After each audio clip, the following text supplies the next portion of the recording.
Hi there, this is Shauna from the Foil Fox, and I'm here on the Paper Tray Ink YouTube channel, and I'm sharing with you a brand new frame, and it's called Floral Frame, and it cuts out these wonderful flowers around the edges. It also has an inner frame, or you can use that separately as well. And then for this project, I'm going to be using It's a Sign Happy Birthday. It is the sentiment that I'm going to be using. Then the papers I'm going to be using for this are primarily alcohol ink papers. There's several of them you can choose from. Both of these are Tim Holtz Ranger papers. Those work fine. They are actually a Yupo paper. And then the Legion paper has Yupo paper. These are the orange ones are the medium weight, and the purple are the heavyweight. And I use the heavyweight when I'm using going to heat emboss because it can withstand it a little bit more. But the medium weight I like to use when I am cutting using some die cuts. And since I'm going to be using that die with them, I'm going to be using the medium weight. Now it comes in the two sizes, the 9 by 12 or 5 by 7, then also using some white cardstock. Then I've picked out some colors, picked out a bunch of them, but in reality I think I'm only going to use the crimson, the plum, dandelion, and Valencia orange. I have a little squeeze bottle, as you see here, of blending solution, or you can use 90% plus isopropyl alcohol. It has to be at least 90%. But I have blending solution, and I'm using this puffer or this blower. I love this blower. You can find this on Foil Fox as well. And it just moves it around along with that blending solution. It really helps to move your inks around and blend these colors together. So I'm just going to keep working these panels and adding ink to them as I go. And the one thing about when you use alcohol inks, if you haven't ever used them before, you know that not only can you just wipe them completely clean, believe it or not, and start again, but you can just keep adding colors and it'll keep changing to all these different configurations of color, and it won't get muddy like it does in watercolor, which is really quite amazing. So I've added the yellows and a little bit of orange. I love those colors to just kind of perk it up and make it a brighter color. Now I am also adding quite a bit of ink to this. I'm not wanting to have a pastel because it's going to be on as a background, and then I want it to peek out through the white flower frame that I'm going to be using, but you'll see that in just a minute. And I also wanted to create some of these little areas where the ink has pooled in these little crevices that it's going to create. Because when I use the gold foil, that's what's going to really show up. Now I have some extra on my pad, so I thought I'd take another piece of Yupo paper and sprinkle my work surface with some blending solution, and then just kind of blot up some of this ink, because now I have another panel. It's not as heavily inked up, but it's really beautiful when it gets done, and it's just because I'm just cleaning up my work surface, and this is a way I can get another panel out. And you'll see it just really turns out really pretty, and I like that little spots of yellow again. See how that works out? But we're going to go back to these, and you'll see, I see those crevices, that are those little areas where it looks like it's pooled and it's dark. Those are the areas where the ink has really pooled together. Now I'm using a heat tool here, but I am being really, really careful with it. I am not overheating it because this is a synthetic paper. It's actually a plastic paper, so it can melt or warp. And so I want to be really, really careful how I handle the paper. But I wanted to get it a little bit more dry, but still those areas where the crevices are, I wanted it to be tacky.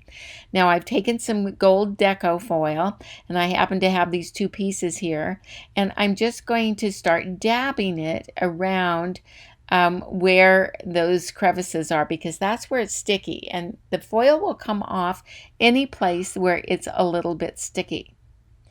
And I can burnish it down there and get a little bit more gold on there because I want it to be kind of shimmery and I want some of this gold to really show through. And so you can see how it transfers onto the um, alcohol ink panel. And so it doesn't take much to do this. You can see how it's coming off of the foil sheet and going and applying right onto the panel. And you can see how it has that little gold areas. And I want to get as much gold area as I can, and those are happening in those more sticky, more heavily inked laden areas. But you can't do it when it's really wet. You have to wait until that ink gets quite sticky and on its way to being dry. We're going to set those aside for now, and then we're going to take a panel. This doesn't, and we're a white cardstock. This particular die does not cut out the outer edge, so I cut the that white cardstock to be the exact size of the die. And then now you saw me just kind of lay that right on top of this panel, and it didn't have quite enough gold showing through. So I took a quickie glue pen, and I've just applied a few dots here and there of it. And it is blue when you apply it, but when it starts to dry, it turns clear. And I don't want it completely dry, but I want it still tacky again. And this is another way that you can apply a more gold if you didn't feel like you got quite enough. And I did want a little bit more peeking through. So now that that's done, I'm going to put some double stick tape on the back of this panel, and I'm going to mount it right on top of an A2 card base that's folded at the top. And then I'm going to apply this that I had cut out, and it has this wonderful floral pattern on it.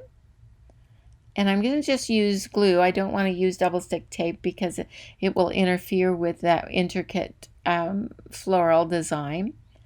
And this is a little bit smaller. See that panel, the white panel, is a little bit smaller than an A2, so you can see a tiny border shows, which I like a lot. Now I'm taking Stick It. Stick It is a double stick paper where what you do is you peel off one side of the release paper and you apply your paper on there. So now you can die cut it or do whatever you want with it, and then when you're ready to use it, you can just peel off the other side of the paper because it is double-sided and it'll be sticky. So I'm going to do that. I have this little scrap of the alcohol ink, and I'm going to put some Stick It on this too. So I'm just going to peel off the one side for now and apply that on there. And then now I'm going to cut out the happy birthday out of that alcohol ink piece and the white piece. So I have two of them, and the reason why I'm doing this is because I want to stack them. See how that just is peeling off that second layer, that last layer, and what it leaves me with is a sticky back to this sentiment. Now this sentiment is quite thin when it cuts, so it gets a little bit fiddly because it's thin. If you don't want to mess with something like that, then just take out a sentiment that's a little bit thicker and it won't be quite as fiddly. And so I'm taking these pieces, I've taken all of the release paper off the back side of the alcohol ink happy birthday. I'm applying it right on top of the white cardstock one that I cut out, and then I pulled that out of its little place and it exposed the sticky part on the white. It's actually a great way to stack things together and also apply something without having to use glue and have the glue go everywhere. And when it's this fine, because this is really quite a fine sentiment, then this really is the only way to go. I tried it with the using just the glue, and it really kind of made a gluey mess.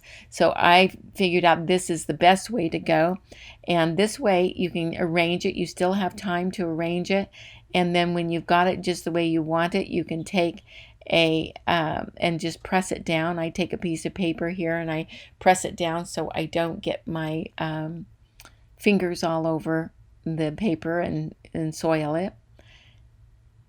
So I hope you understood how that went when you put the stick it on the back side of each of these papers. It creates this adhesive, so you don't have to use any glue. And now I use a little rubber eraser, and for areas that maybe there was some glue that got stuck or something, and it really makes it come off super fast. Now to finish up the card, we're nearly done. I'm using some little jewels, and I'm going to put them in the center of the flowers and then dot them here and there. And then we're going to call this done. I have a special birthday coming up for a friend, and I thought this would be perfect for her. I'm going to add in the last ones of the centers of the flowers using these sparkles, these jewels, and then I'm going adding a few jewels around the happy birthday just to give it a little extra pizzazz. And now that that's done, you can take a look at it and get a real close look of how the gold foil peeks through and how the bright, vibrant colors of the alcohol ink peek through the flowers as well. And I think it gives a real cheery birthday card, and I'm always looking for birthday cards. I hope you enjoyed this project, and I'm so glad that you joined me. The items that I used were just a few: the flower frame from a paper tray and the happy birthday die. And I used some alcohol inks. If you want a complete supply list of everything, you can pop over to foilfox.com, or you can go to blog.inktopaper.com and check out the inspiration there. But I wanted to thank you so much for joining me, and we'll see you next time. Bye.